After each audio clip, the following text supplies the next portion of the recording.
pertobatan yang sejati. Ingat, tidak penting bagi Tuhan soal engkau diberkati di dunia ini atau tidak, soal rumah mewah, mobil mewah, apapun sesuatu yang berhubungan dengan sesuatu yang tidak kekal di dunia ini tidak penting bagi Tuhan. Yang terpenting dalam hidup ini adalah pertobatan kita. Itu yang Tuhan tertarik. Kita akan belajar dari satu tokoh dalam Alkitab, yaitu Sakeus, ya. Mari kita lihat Lukas 19. Injil Lukas pasal yang ke-19 di sana menceritakan tentang pertobatan Sakeus, saudara, ya. Kita baca ayat per ayat lalu saya akan membahasnya secara perlahan-lahan. Ya, kita baca ayat yang ke-1, Sakeus 19 ayat yang pertama. 1 2 3. Yesus masuk ke kota Yeriko dan berjalan terus melintasi kota itu. Di situ ada seorang yang bernama Sakeus, kepala pemungut cukai, dan ia seorang yang kaya. Saudara, sampai di situ. Ketika Yesus dalam perjalanannya menuju ke Yerusalem, dia melewati beberapa kota, Samaria, ya. Lalu ketika dia akan masuk ke kota Yeriko, dia berjumpa di situ, di dalam kota Yeriko itu ada seorang yang kaya bernama Sakeus. Siapa Sakeus ini? Dia adalah seorang yang kaya, kepala pemungut cukai, kepala bea cukai. Saudara, pemungut cukai itu adalah seseorang yang bekerja di tempat yang basah. Amin. Bukan sebagai peternak ikan, ya. Oh, basah berarti di air. Ya, kan ada dukun yang bilang kamu tidak cocok di tempat yang kering, harus di tempat yang basah. Kalau lihat dari zodiakmu, kamu harus bekerja di air-air, begitu ya. Ini tempat yang basah artinya berhubungan dengan uang, ya. Di dalam pasal yang sebelumnya kalau kita lihat, ya, ini Lukas 19. Di dalam Lukas 18, ketika Yesus sedang dalam perjalanannya, dia berkhotbah itu dari kota ke kota. Tetapi yang menarik bagi saya di pasal yang ke-18 dari Lukas ini, Yesus khotbah tentang pemungut cukai dan orang Farisi. Saudara ingat cerita itu? Ketika Yesus berkata kepada orang-orang yang merasa diri sok benar, Yesus bilang begini, ada perumpamaan orang Farisi dan pemungut cukai. Ada seorang Farisi yang merasa dia benar, dia datang berdoa di gereja, dia bilang, Tuhan, aku membayar perpuluhan setiap tanggal 1 di gereja. Aku adalah seorang yang melayani Tuhan. Aku orang yang tidak pernah bersinah, tidak pernah berdusta, tidak pernah gini, tidak pernah gitu. Jadi aku yakin aku pasti orang yang layak di hadapan Tuhan. Sementara seorang pemungut cukai, dia berdiri jauh-jauh di depan pintu sana, dia tidak berani menghampiri pelataran Tuhan. Dia menangis di ujung pintu sana, dia bilang begini, Tuhan, aku adalah seorang berdosa. Aku pemungut cukai, Tuhan, dosaku banyak, Tuhan. Aku tidak layak untuk menghampirimu.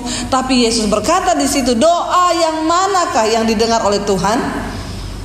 Doa orang Farisi itu atau doa seorang pemungut cukai? Doa seorang pemungut cukai. Itu terjadi di Lukas 18. Sebelum Yesus masuk ke kota Yeriko. Saya percaya kenapa Sakeus ini tertarik pengen ketemu Yesus. Saya yakin ada orang yang cerita ke dia ini. Mungkin ya, mungkin ada yang cerita. Karena itu dari kota ke kota, Yesus waktu itu gempar menjadi tokoh yang luar biasa. Kenapa? Dia sembuhkan orang kusta, dia sembuhkan orang buta. Heboh bicara tentang Yesus ini siapa. Lalu dari mulut ke mulut orang mulai ngomong, tahu nggak? Kemarin di Samaria ada satu orang disembuhkan, perempuan pendarahan 12 tahun. Siapa dia? Nggak tahu. Heboh perbincangan tentang Yesus. Saya yakin sebelum Yesus masuk ke kota Yeriko, Yesus mengajar tentang seorang pemungut cukai. Mungkin itu sampai ke telinganya Sakeus karena dia seorang pemungut cukai. Dia tertarik mendengar ini orang, padahal di kota ini semua orang menganggap aku ini orang yang berdosa, yang tarik pajaknya mereka, dan dia tarik itu lebih, saudara. Pajak orang-orang Yahudi pada waktu itu, dia tarik lebih dari semestinya, makanya dia kaya raya, ya, Gaius Tambunan, bisa pergi ke Bali. Padahal di penjara, tapi orangnya bisa jalan-jalan ke Bali. Kenapa? Duitnya banyak. Dia bisa beli kepala penjara, kasih duit aja, buka pintu sel, jalan-jalan dia ke Bali. Kenapa? Duitnya banyak.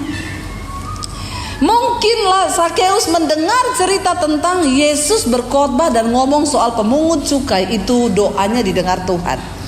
Akhirnya ketika dia dengar Yesus memasuki kota Yeriko di tempat tinggalnya, Alkitab berkata begini. Tadi jangan lupa ayat ini berkata dia seorang yang sangat kaya. Amin saudara. Orang kaya itu kira-kira berwibawa enggak? Iya. Orang kaya itu enggak sembarangan saudara. Ya. Saya dulu kenal ada orang kaya saudara, dia kalau mau datang ke kantor dia belum datang, sudah polisi semua di depan gedung. Orang udah tahu kalau polisi sudah penuh depan situ berarti bapak ini udah mau datang. Bener saja, waktu dia datang, semua pintu semua bersiap dibuka. Orang kaya, ya, orang kaya saudara ya. Saya kenal satu orang kaya, dia mau makan apa saudara? Di rumahnya semua makanan dari Sabang sampai Merauke itu ada di atas meja. Kenapa? Dia mau makan ya mie pangsit asli kota Palu. Dia cuma ngomong sama asistennya, hari besok saya pengen makan mie pangsit Palu yang asli ya. Ditelepon orang dibawa pakai pesawat. Ya, siangnya bisa sampai di rumahnya. Jadi kalau saya diundang makan ke rumahnya, Bu, hari ini ada di rumah saya mie pangsit Palu yang asli. Ada rica-rica Manado dari warung Manado yang asli sana di Manado. Semua kalau ngomong kuliner itu benar-benar asli. Kenapa? Orang kaya.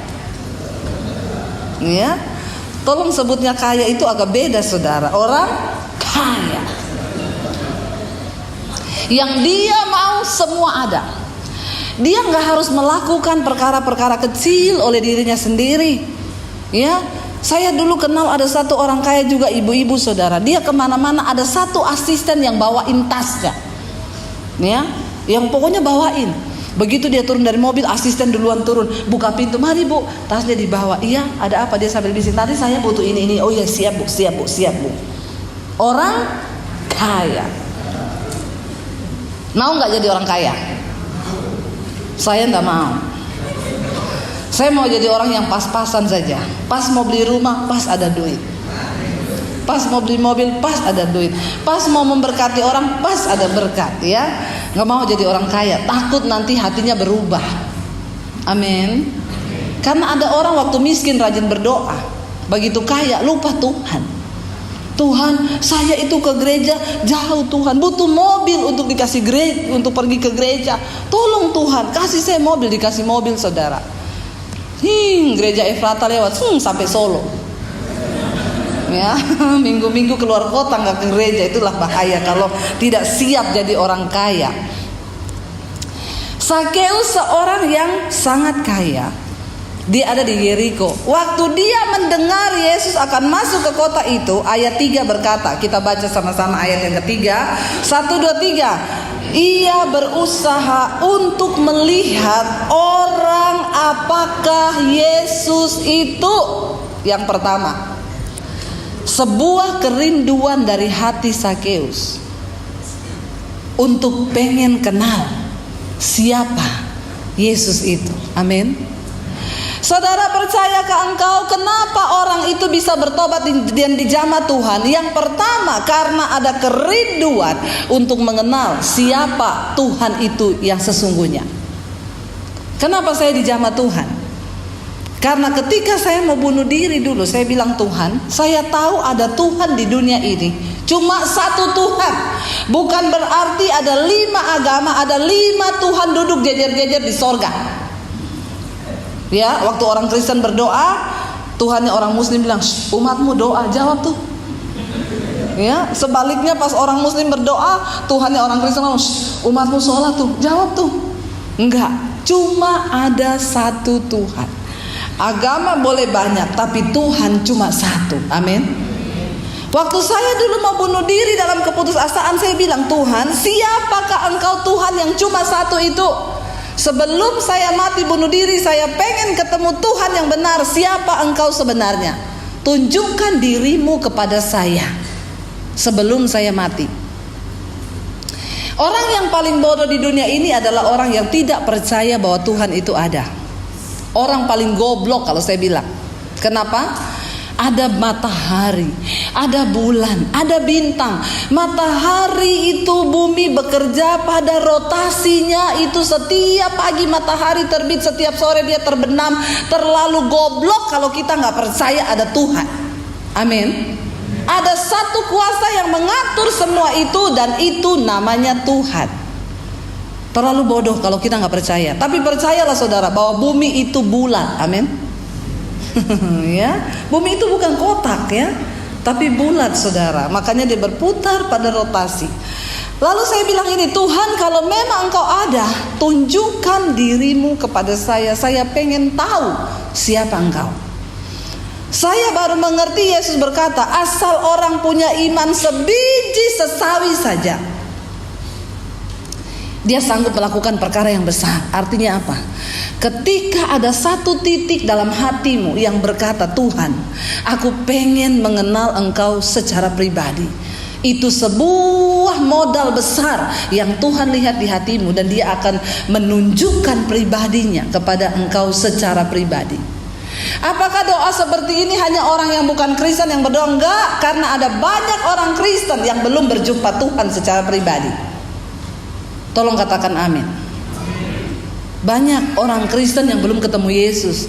Loh kok bisa bu? Kan tiap hari kita berdoa Yesus, Yesus. Maaf, ciri orang berjumpa dengan Yesus secara pribadi apa? Hidupnya berubah. Jadi kalau hidupmu belum berubah, sekalipun engkau Kristen dari kecil, kalau hidupmu belum berubah, engkau belum ketemu Tuhan Yesus secara pribadi. Makanya Yesus berkata, bukan setiap orang yang berseru kepadaku Tuhan, Tuhan yang akan masuk dalam kerajaan sorga, tapi mereka yang melakukan kehendak Bapa. Ya, ketika ada satu kerinduan di hati yang pengen mengenal siapa Tuhan, maka saya yakin orang itu Tuhan akan mendatangi dirinya, berjumpa dengan dia secara pribadi. Saya kalau nginjili orang yang bukan Kristen, saya bilang, Pak, saya nggak paksa Bapak jadi Kristen, nggak, dan saya tidak akan ajak-ajak Bapak jadi Kristen, nggak, karena bukan agama yang menyelamatkan orang, Pak, dan tidak ada satupun agama yang bisa menyelamatkan orang, termasuk agama Kristen. Hanya iman kepada Tuhan yang benar dan melakukan perintahnya, maka kita akan memperoleh sorga. Makanya saya kalau ketemu orang, saya selalu bilang, Pak, berdoalah, Tuhan yang benar, tunjukkan dirimu kepada saya. Gak apa-apa, waktu Bapak sholat bilang, Tuhan yang benar, tunjukkan dirimu kepada saya, maka Bapak akan mengalami Tuhan itu. Kenapa Pak? Saya tidak sedang mengkristenkan Bapak, karena sekali lagi bukan orang Kristen yang masuk surga. Amin saudara. Jadi jangan tertipu dengan rutinitas agamamu, karena bukan orang Kristen yang masuk surga.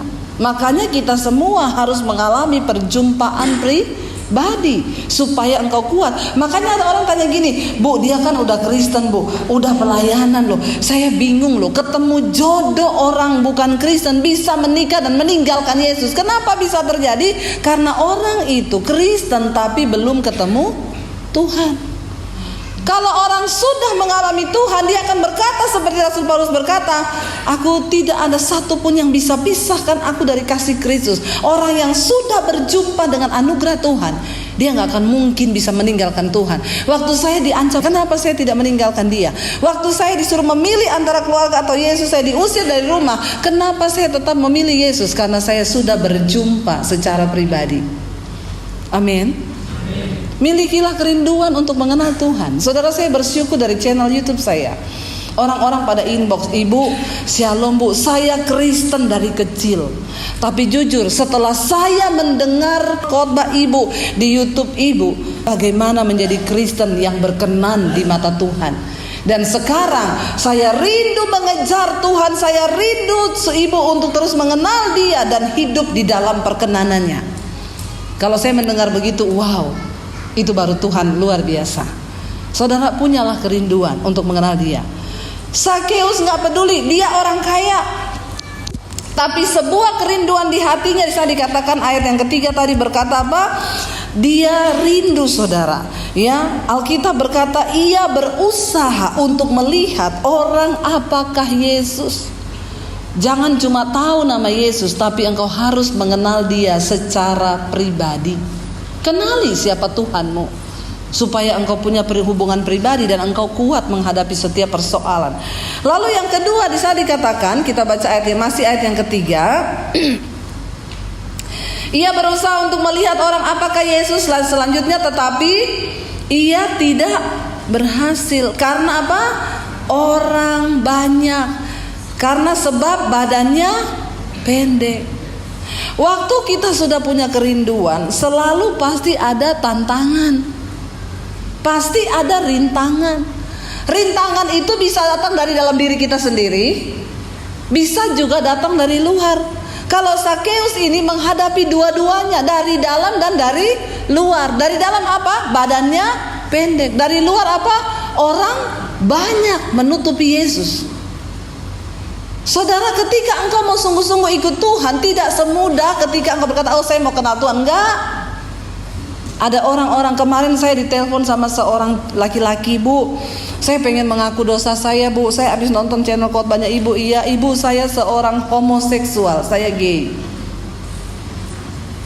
Saya mau bertobat, Ibu. Benar, saya mau tinggalkan semua dosa saya, Bu. Ya, saya sudah jatuh bangun dalam dosa ini. Saya berdoa di sini, tidak ada laki-laki yang gay atau homo. Tolak dalam nama Yesus. Ya, karena Tuhan hanya menciptakan laki-laki dan perempuan. Ya, saudara nggak pernah lihat ada kucing jantan naksir sama kucing jantan kan? Itu binatang yang diciptakan tidak pakai akal budi. Dia bisa tahu kodrat ilahinya itu jantan kawin sama betina. Kalau ada manusia yang diciptakan Tuhan dengan akal budi, masih laki-laki mau kawin sama laki-laki, ini lebih bejat daripada kucing. Amin. Ya, bener nggak? Saudara nggak pernah lihat kan kucing jantan lewat, terus dia lihat kucing jantan terus dia miau? Nggak pernah kan? Atau anjing, gitu ya? Saya belum pernah lihat. Ya, jangan sekali-kali saudara. Ada yang tanya, Bu, emang kalau orang homo nggak masuk surga? Enggak. Tidak mendapat bagian dalam kerajaan Allah. Jangankan dalam kerajaan Allah, di toilet saja tidak ada tempat. Amin. Saudara, ke toilet itu pria dan wanita, nggak ada homo, nggak ada lesbi, banci, nggak ada. Ya, lagian setengah mati nanti. Kalau sebutannya mati, laki-laki itu almarhum, perempuan almarhumah, bencong apa? Aluminium. Ya, berarti bahaya saudara, tidak ada sebutannya. Jadi bertobatlah. Lalu dia bilang sama saya, Ibu, saya dengar channel khotbah Ibu, saya mau bertobat, Bu, gini. Iya. Saya sudah berhasil melewati berapa tahun, Bu. Karena kenapa? Saya pelayanan di gereja. Ngeri ya? Pelayanan di gereja. Tapi dosa jalan terus. Homo jalan terus. Kenapa? Karena tidak mengenal siapa Tuhan secara pribadi.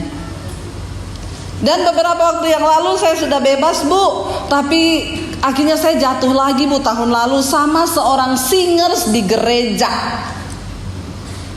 Haleluya, saudara. Ya. Aduh, kita perlu berdoa buat para pelayan-pelayan Tuhan. Karena ada masih banyak dosa yang tersembunyi. Orang berani hidup berdiri di mimbar ini, tetapi sesungguhnya mereka jauh dari anugerah Tuhan. Kita berdoa saudara. Kenapa? Kita bersyukur sekarang nih gak kayak perjanjian lama. Dulu di perjanjian lama, imam itu berdiri di pelataran ini gak kudus langsung mati. Bersyukur sekarang kita gak langsung mati. Kita hidup di zaman kasih karunia. Orang habis bersinah naik ke sini juga bisa, gak ada yang tahu. Tapi ada mata Tuhan yang melihat semua yang kita lakukan. Makanya tinggalkan segala kemunafikan. Amin. Anda datang ke gereja, datang beribadah di sini, nggak ada yang tahu. Ya, Anda baru habis ngapain, punya selingkuhan atau apa, bapak-bapak, tidak usah angkat tangan. Nanti istrimu tahu. Bisa berabe nanti. Ya. Ibu-ibu juga begitu. Tapi mata Tuhan, Alkitab berkata, menjelajah ke seluruh bumi, melihat orang baik dan orang jahat. Semua perbuatan hidup kita terekam dalam CCTV-nya Tuhan. Ya, dia bilang gini, Ibu, tantangan saya justru dari orang dalam gereja sendiri. Saya digoda sama singers di gereja, Bu, yang juga homo. Ya, jadi saudara, mereka itu punya sebutan ya, cumi sama gurita. Benar, di sana itu mereka sebutannya itu cumi sama gurita. Ya. Satu jenis tapi lain spesies. Ya, jadi yang agak kekar cowok itu guritanya. Yang agak feminim itu cuminya. Dan mereka tuh punya sensor tahu ini cumi atau gurita. Lo bener, jadi mereka bisa ketemu. Kalau dia gurita ketemu cumi jadi. Kalau gurita sama gurita lah saya nggak tahu itu. Nanti kita tanyakan kepada mereka. Karena ternyata ada itunya juga.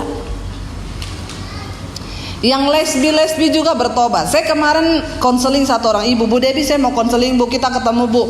Dia kejar-kejar saya, ayo kita ketemu ya di mall. Saya suruh suami saya antar. Oke, kita ketemu Bu. Dia cerita, saya menikah Bu sudah sekian belas tahun. Suami saya sama sekali tidak ada mesra-mesranya. Dia bukan orang yang romantis Bu. Saya tidak pernah dibelai sama suami saya. Jadi bapak-bapak tolong istri-istrimu tuh rajin dibelai, amin. Karena kalau tidak dia jadi jablay. Saudara tahu itu jablay? Jarang dibelai. Nanti kalau dia jablay, jarang dibelai, dia kena belayan siapapun bahaya. Amin bapak-bapak. Coba tolong bapak-bapak bilang aminnya semangat.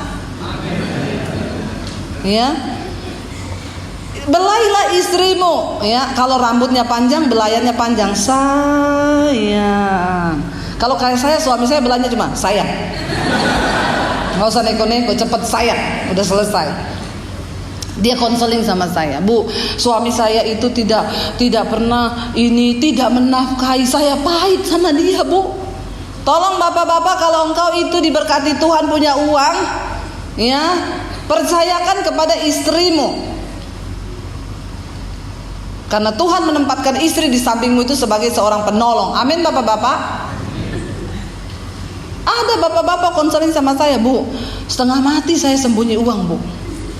Ya, tapi memang benar kata orang bilang jangan cari istri yang pintar cari duit. Itu kita sembunyi di mana dia cari sampai ketemu itu pasti. Ya, saya simpen Bu di rekening, dia ketemu ATM-nya. Saya taruh di bawah kasur, dia ketemu Bu. Terakhir di kaos kaki, hilang sama kaos kakinya. Saya bilang kalau itu mungkin tikus yang bawa lari Pak, karena udah bau kaos kakimu itu ya. Jangan salahkan istrimu. Satu kali istrinya tanya, Pak, itu uang di amplop merah, di bawah lipatan buku, di susunan buku, di balik buku yang ke-11 ditumpukan rak buku, itu uang apa? Suaminya bingung. Hah? Dia bilang uang sial. Kok bisa? Sial banget, udah gua umpetin, lu temuin juga itu duit, sial banget.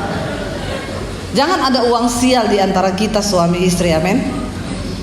Saya sudah melihat banyak ibu-ibu yang kepahitan suami tidak menafkahi, pelitnya minta ampun melitit. Suami jangan pelit sama istrimu supaya pintu rezekimu tidak ditutup sama Tuhan. Ini buat suami dulu, habis ini buat giliran istri ada. Jadi tolong suami bilang amin yang kenceng. Ya, karena saya itu selalu dari dua sisi ya. Suami jangan pelit sama istrimu. Istri itu penolong, percayakan istri untuk mengelola keuanganmu. Kenapa? Engkau simpen duit sendiri, kalau udah kebanyakan nanti bingung. Karena sudah kebanyakan duit, mulai itu dilirik sama cewek ya. Di luar sana banyak pelakor. Jadi hati-hati bapak-bapak. Kuntilanak sudah tidak muncul, sudah kalah pamor sama pelakor. Jangan hubungan rumah tanggamu tidak harmonis. Kenapa Yesus berkata selesaikan masalahmu, jangan sampai amarahmu engkau biarkan sampai matahari terbenam. Kenapa? Pada malam hari itu kuasa kegelapan bekerja. Waktu engkau masih bawa kepahitan, itu bisa menjadi celah setan masuk. Beresin hidupmu, beresin hatimu sebelum tidur. Ada yang berantem suami istri, berbaikan dulu sebelum tidur. Amin. Ini kok tidak ada yang amin loh. Tolong sepakat amin yang kenceng. Ya, amin. Mau berdamai ya. Dengerin firman Tuhan. Yang pertama, karena rumah tangga tidak harmonis, mantra bisa masuk. Yang kedua, mantra kalau masuk bekerjanya 7 tahun. Makanya ada ibu yang bilang, Bu, suami saya Bu tidak berubah sudah bertahun-tahun. Bisa berubah kalau istrinya melepaskan pengampunan dan berdoa merebut suaminya dari kuasa kegelapan. Tapi kan zaman sekarang istri kalau sudah dilukai, mau nggak berdoa buat suami? Saya mau tanya ibu-ibu, mau? Sudah suaminya pelit, nggak pernah kasih duit, selingkuh, pergi marah-marah, Anda mau doakan? Iya Bu, saya doakan. Saya bilang, Tuhan cabut nyawanya. Ya, ada ibu-ibu begitu di Jakarta. Bu, suami saya selingkuh Bu. Tadinya Bu, saya mau kasih racun tikus di jusnya. Saya bilang, ibu jangan melakukan itu, nanti suami mau mati, kamu di penjara. Iya Bu, tidak. Setelah itu saya kasih insulin di jusnya. Padahal suami saya nggak sakit gula. Tiap pagi saya kasih insulin, satu kali dia pingsan Bu. Dokter periksa, dokter bilang, suami ibu kok banyak kandungan insulin dalam darahnya ya? Padahal dia nggak ada sakit gula, kenapa ya? Aduh saya takut Bu, itu akhirnya saya berhenti. Jangan ditiru ibu-ibu, ini adegan berbahaya. Hanya dilakukan oleh para ahli saja. Jadi kalau nggak ahli jangan ya. Lalu saya bilang sama dia, ibu jangan coba bunuh suami, mending ibu berdoa. Oh iya Bu, sekarang sudah kok, saya sudah tidak melakukan hal-hal itu. Saya takut saya di penjara. Sekarang saya tiap hari berdoa buat suami saya. Doanya apa Bu? Saya bilang, Tuhan cabut nyawanya. Aduh jangan salah berdoa. Untung-untungan ada istri yang masih mau bayar harga. Makanya jangan buka celah. Hari-hari ini setan tuh benar-benar semakin bekerja luar biasa.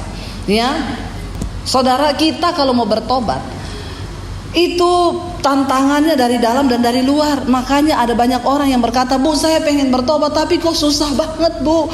Saudara, ketika kita berdoa mau jadi sabar, gini ya, kita ini kan yang tahu kekurangan kita masing-masing kan. Saya kalau berdoa dulu saudara, saya tahu waktu saya bertobat, orang-orang Indonesia bagian timur itu waktu bertobat mengalami pergumulan yang berat untuk merubah karakter. Kenapa? Saya nggak tahu. Orang Indonesia bagian timur, Manado, Batak, Sulawesi itu orangnya keras-keras saudara. Mungkin karena kebanyakan makan cabai. Beda sama orang Solo, Jogja, Magelang, Semarang. Amin. Apa iya? Ya, itu pembawaannya halus gitu ya, sopan. Jadi saudara, kita ini dulu saya berpikir enak banget kalau yang masuk surga hanya orang yang karakternya baik. Berarti yang masuk surga itu orang Solo, orang Jogja, orang Kudus. Sementara orang Sulawesi, Batak, Manado tidak masuk surga. Kenapa? Kita karakternya di sana ngomong aja kayak orang teriak, padahal ngomong biasa loh itu. Jadi saya ketika pertama kali bertobat, makanya saya selalu ngomong ke suami. Kalau ngomong itu kadang suami saya itu masih ngomong, saya ngomongi pelan wae to. Ojo nesu.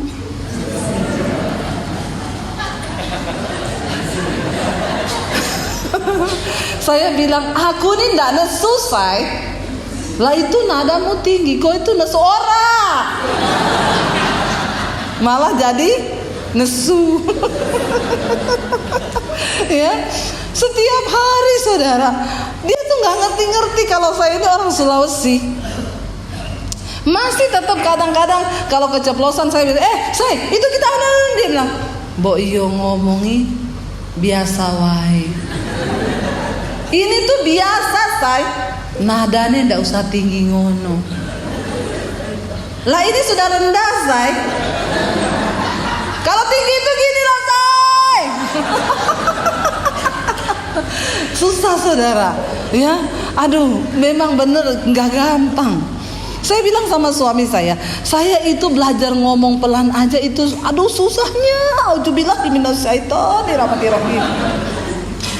Kamu tuh bersyukur terlahir di Solo yang memang ngomongnya itu orang Solo kalau ngomong selalu kan nadanya di belakang itu rendah. Lah orang Sulawesi selalu ngomong nadanya di belakang tinggi. Mungkin karena pengaruh makanan. Ya. Di Jawa ini semua makannya manis. Tidak ada yang pedas.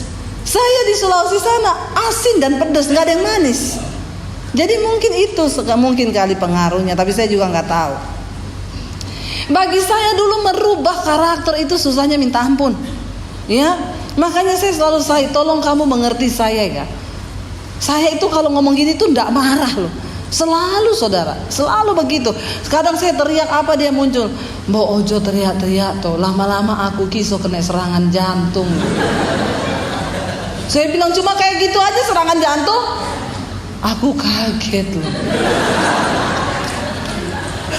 Ngomong lagi, sepertinya saya terkejut.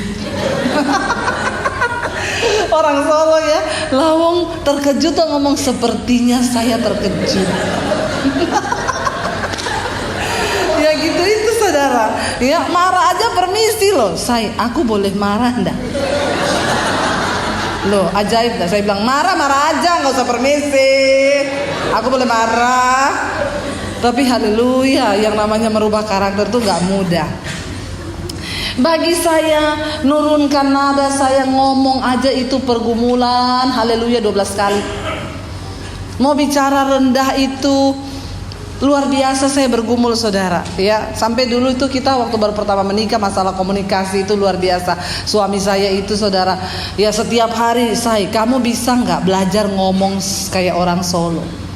Saya bilang saya ini dibesarkan puluhan tahun di Sulawesi, nada bicara saya sudah begini. Bagaimana mungkin dalam waktu 1 hari nikah sama kamu tuh saya bisa jadi bicara orang Solo? Dia bilang ngomong iso. Saya bilang nggak bisa.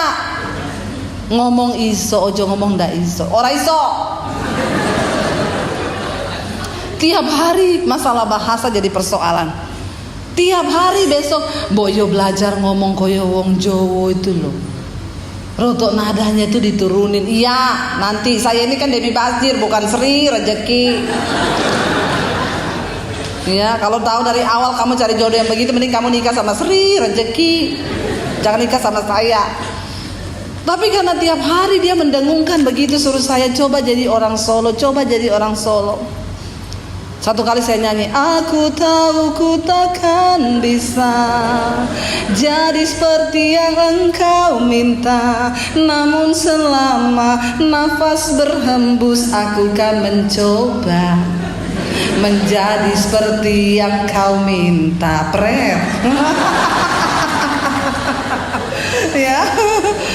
Saudara tahu bangun pagi saya mau celakain dia, saya bilang tunggu kamu, besok saya jadi orang Solo. Bangun pagi saya bangunin dia, Mas.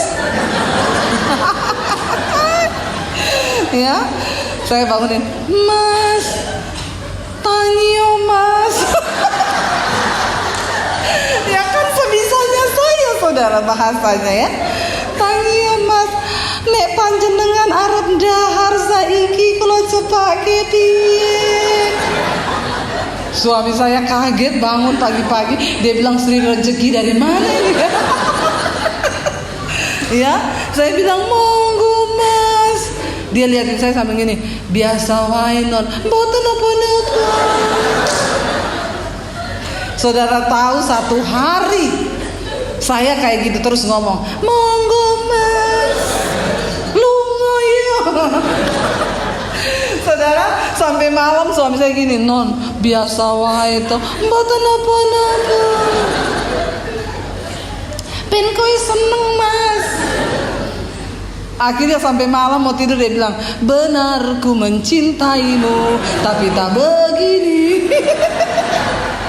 Jadi sudah mau tidur malam saya bilang, jadi bagaimana Mas?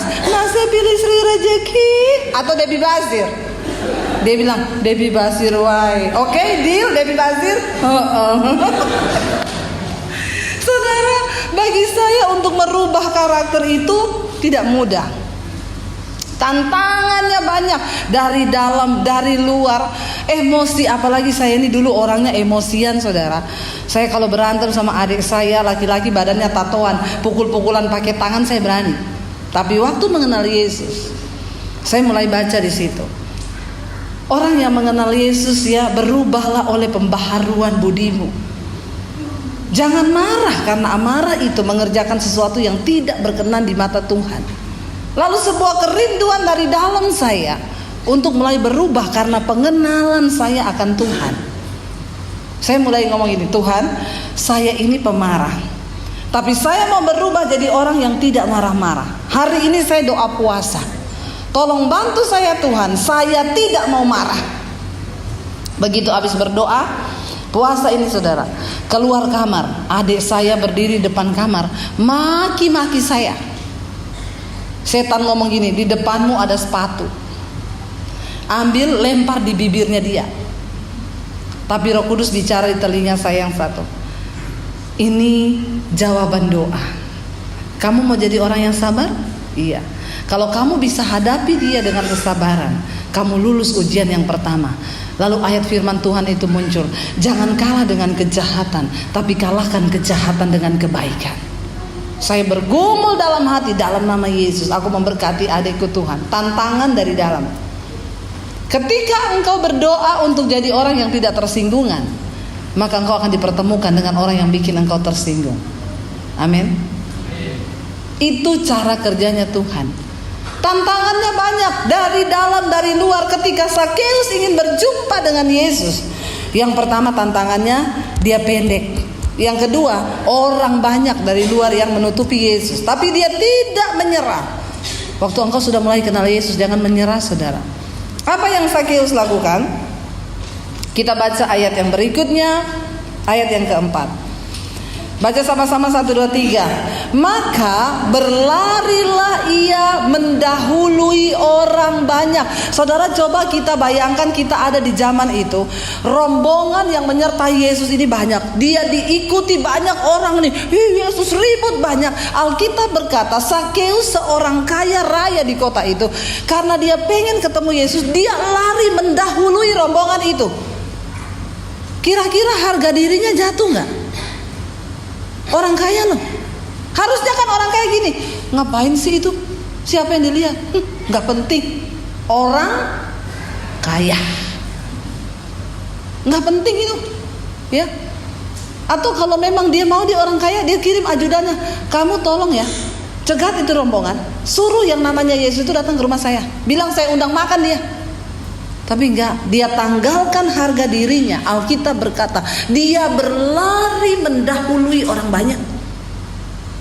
Dia orang pendek, kakinya juga pendek. Jadi saudara bisa bayangkan model larinya.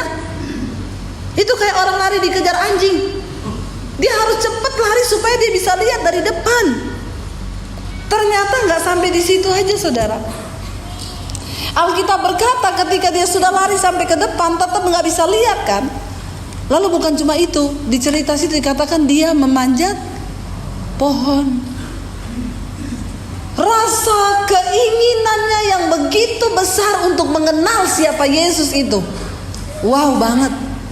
Saudara, untuk bisa mengenal Tuhan dan bisa memperoleh kerajaan Allah, engkau gak bisa santai jadi Kristen. Engkau harus berlari. Amin. Berlari yang seperti apa? Berlari begitu rupa, kata Rasul Paulus. Coba kita buka 1 Korintus pasal yang Rasul Paulus bilang, aku berlari begitu rupa. 1 Korintus 9 mulai ayat yang ke-24. 1 Korintus 9 ayat yang ke-24 kita baca sama-sama dengan suara yang keras. 1, 2, 3. Tidak tahukah kamu bahwa dalam gelanggang pertandingan semua peserta turut berlari, tetapi bahwa hanya ada satu orang saja yang mendapat hadiah. Karena itu larilah begitu rupa sehingga kamu memperolehnya. Untuk memperoleh mahkota kehidupan, untuk bisa masuk kepada janji Tuhan, engkau memperoleh kerajaan Allah, engkau bisa menikmati berkat-berkatnya di dunia ini, engkau harus berlari begitu rupa. Setuju atau tidak setuju, mau atau tidak mau, seorang yang percaya Yesus, begitu engkau ngomong engkau percaya Yesus, engkau sedang berada di dalam satu gelanggang pertandingan. Dan mau atau tidak engkau harus berlari, kalau enggak engkau ketinggalan. Amin. Satu kali murid-murid bertanya kepada Yesus, Tuhan, cuma sedikitkah orang yang akan masuk dalam kerajaan sorgamu? Yesus berkata begini, akan ada banyak orang yang berusaha untuk masuk dalam kerajaan sorga, tetapi mereka gak bisa. Mereka berusaha, tapi mereka gak bisa masuk. Tetapi kamu, kata Yesus, berjuanglah supaya engkau bisa masuk ke dalam kerajaan Allah. Ada dua kata yang hampir mirip tetapi berbeda. Ada banyak orang akan berusaha, tetapi kamu berjuanglah. Kata berusaha dan berjuang kayaknya hampir sama, tetapi artinya berbeda. Yesus bilang kepada muridnya, kamu harus berjuang, bukan hanya berusaha, tapi berjuang. Apa yang dilakukan Sakeus ini adalah menggambarkan sebuah perjuangan orang yang pengen kenal sama Yesus. Bukan cuma berlari mendahului rombongan Yesus, dia naik ke atas pohon. Ini namanya berjuang. Kalau cuma berusaha apa? Dia cuma lari. Udah lari ini mendekati, mendahului rombongan Yesus, orang banyak menutupi, ya namanya juga sudah usaha. tapi nggak bisa lihat ya mau dia apa. Tapi karena dia tidak mau hanya sekedar berusaha, dia panjat pohon untuk bisa melihat Yesus. Saudara, kalau Anda seorang pemimpin di sebuah perusahaan atau dimanapun, Anda kasih tugas anak buahmu, ini barang tolong kirim kepada orang. Saudara tunggu lama dia nggak balik, lalu dia balik membawa barang itu. Saudara bilang, kamu pergi lama banget. Terus itu barang kenapa nggak sampai sama orangnya? Pak, alamatnya susah banget Pak. Saya sudah berusaha cari tapi nggak ketemu. Akhirnya saya bawa pulang barang itu. Ya namanya juga usaha, bisa berhasil bisa tidak. Tapi saudara suruh satu orang, dia lama nggak balik. Tahu-tahu dia balik tidak ada barang. Saudara tanya, kok bisa kamu lama sekali? Kenapa kamu lama? Pak, itu alamatnya susah banget, tapi aku berjuang. Aku tidak akan pulang sebelum aku menemukan alamat itu, dan akhirnya barang itu berhasil sampai kepada orangnya. Itu namanya berjuang. Amin. Saudara, dalam hidup ini, kalau engkau gak berjuang melawan kedagingan, maka engkau tidak bisa masuk dalam kerajaan Allah. Yesus berkata, bukan orang yang berseru Tuhan, Tuhan. Mereka yang melakukan mujizat aja Tuhan bilang apa? Akan ada orang-orang yang berkata, Tuhan kami melakukan mujizat demi nama-Mu, mengusir setan, kami menyembuhkan orang sakit, membangkitkan orang mati. Tapi Tuhan bilang, aku tidak mengenal engkau karena engkau pembuat kejahatan. Kita harus berjuang, saudara. Ini mewakili kata berjuang itu. Rasul Paulus bilang, berlarilah begitu rupa supaya engkau bisa memperolehnya. Apa itu? Saya terjemahkan kata berlari begitu rupa. Itu adalah berlari begitu rupa. Tidak ada pelari tercepat yang melebihi seorang yang berlari waktu dikejar anjing. Amin. Itu larinya melebihi pelari tercepat. Kenapa? Karena dia berlari sambil ketakutan kalau dia telat maka betisnya bisa digigit sama anjing. Saudara pernah rasa dikejar anjing? Siapa yang pernah rasa? Saya pernah, dulu sering, malah saya ngejek-ngejek anjing itu supaya dia kejar saya. Tapi saya ternyata tidak menjadi pelari juga. Itu namanya berlari begitu rupa. Kalau orang dikejar anjing itu ada tembok, ada pohon di depan, dia pasti panjat itu. Kenapa? Di belakang ada anjing galak. Ya. Itu lari yang begitu rupa, itu yang Rasul Paulus maksud itu begitu, saudara. Sakeus itu berlari, dan bukan cuma itu, dia berjuang, dia panjat pohon. Saudara, engkau tidak mungkin bisa melihat kerajaan Allah kalau engkau santai dengan imanmu. Jangan santai. Kejar pertumbuhan iman. Banyak dengar firman. Kalau ada acara apa di gereja kebaktian, datang, cari Tuhan. Amin. Cari Tuhan selama ia berkenan ditemui. Berserulah kepadanya selama ia dekat. Kenapa? Karena ada saatnya Tuhan tidak lagi berkenan untuk ditemui. Amin, saudara. Ya, waktu kita sudah terbaring sakit di ICU, saya pernah ditelepon orang pulang pelayanan setengah 12 malam. Bu, ibu di mana sekarang? Di jalan mau pulang. Ibu mampir ke rumah sakit bisa nggak? Nggak bisa, ini sudah malam, saya juga udah capek, saya mau pulang istirahat. Bu, tolong bu please, soalnya saudara saya ini dokter udah vonis umurnya tinggal 24 jam. Waduh, kenapa baru kabarin sekarang? Iya bu, baru tadi siang dia kritis bu, bisa nggak bu please? Saya bilang, ini sekarang jam berapa? Jam 12. Kalau 24 jam, besok pagi masih bisa. Dia bilang, ibu apa masih bisa jamin bu? Ya kita berdoa saja ya, biar Tuhan jangan dulu cabut nyawanya malam ini. Karena saya juga capek. Tapi dia nggak bisa paksa. Akhirnya dia bilang, ya udah bu, karena itu juga jauh rumah sakitnya. Ya udah saya pulang, tapi saya juga nggak bisa tidur malam itu, saudara. Saya ingat itu orang, aduh Tuhan kalau dia meninggal saya ini berdosa loh, nggak datang. Jadi saya memohon Tuhan, please Tuhan jangan ambil dulu, kasih kesempatan sampai besok pagi Tuhan. Bangun pagi saya langsung bangunin suami saya, ayo cepet antar saya ke rumah sakit itu. Nah, menuju ke rumah sakit itu tidak ada jalan lain kalau dari rumah saya, harus melewati jalan Ciledug Raya. Itu jalan termacet di dunia. Itu saudara, itu jaraknya kalau sepi ditempuh cuma 15 menit. Tapi kalau dia macet pagi hari, orang berangkat kerja, orang berangkat apa segala macam, yang 15 menit itu bisa jadi 2,5 jam. Itu orang di Jakarta muka tua, tapi untung saya tetap imut. Ya, bener. Akhirnya saya berangkat pagi-pagi. Dia telepon, bu udah sampai di mana? Udah sampai di jalan. Tunggu aja, pokoknya saya nyampe. Keluar dari rumah aja saudara, mau ke arah jalan Ciledug Raya sudah setengah jam nggak keluar-keluar. Itu yang cuma jarak 1 kilo, nggak bisa keluar, macet malang melintang. Saya bilang sama suami saya berhenti di pinggir jalan, saya cari gojek. Kalau kayak gini nggak bisa nih kita, saya takut nanti dia nyawanya sudah dicabut, saya telat, aduh bahaya nih, berdosa kita.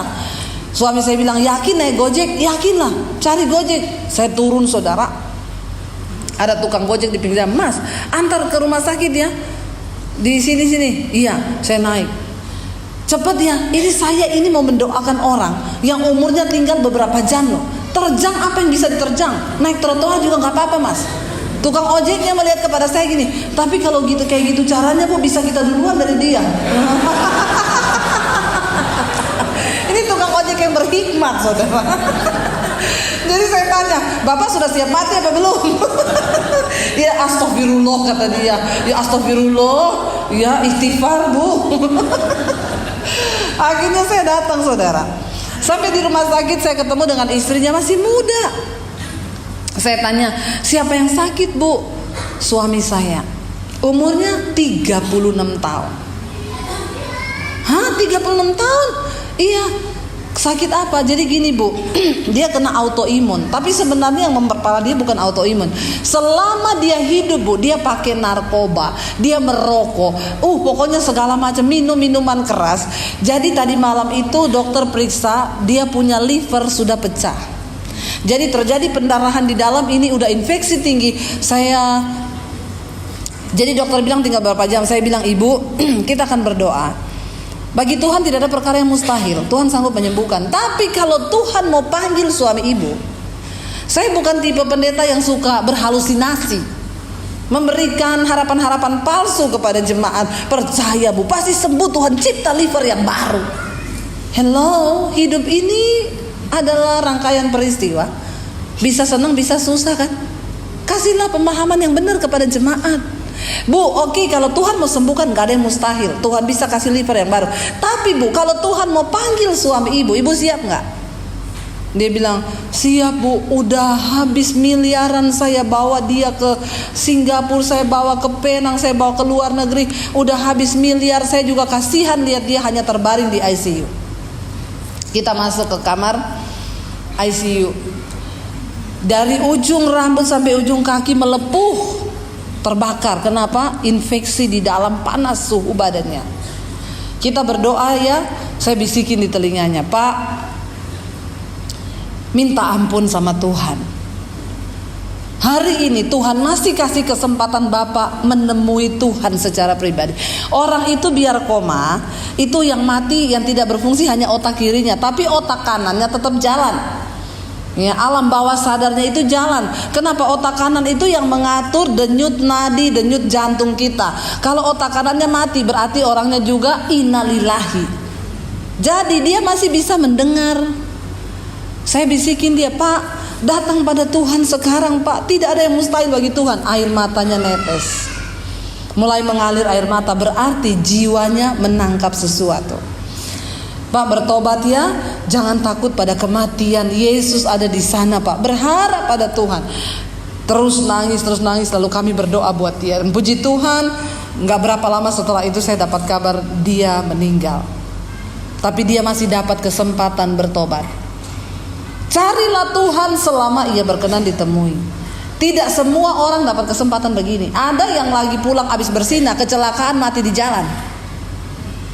Kalau kayak begitu nggak sempat minta ampun saudara. Saya sudah ngalami kecelakaan mobil kami sekeluarga. Lagi mau pelayanan, ditabrak truk dari belakang. Ditabrak busnya gede banget, namanya Laju Prima. Lajunya benar-benar prima. Sampai nggak ada rem, dia hantam mobil kami. Itu saya baru bangun tidur. Posisi berhenti di tol, mau bayar tol. Posisinya menurun begini di Anyer. Busnya itu datang dari arah belakang kami, mobil kami pertama, dia hantam mobil kami, terlempar ke sebelah.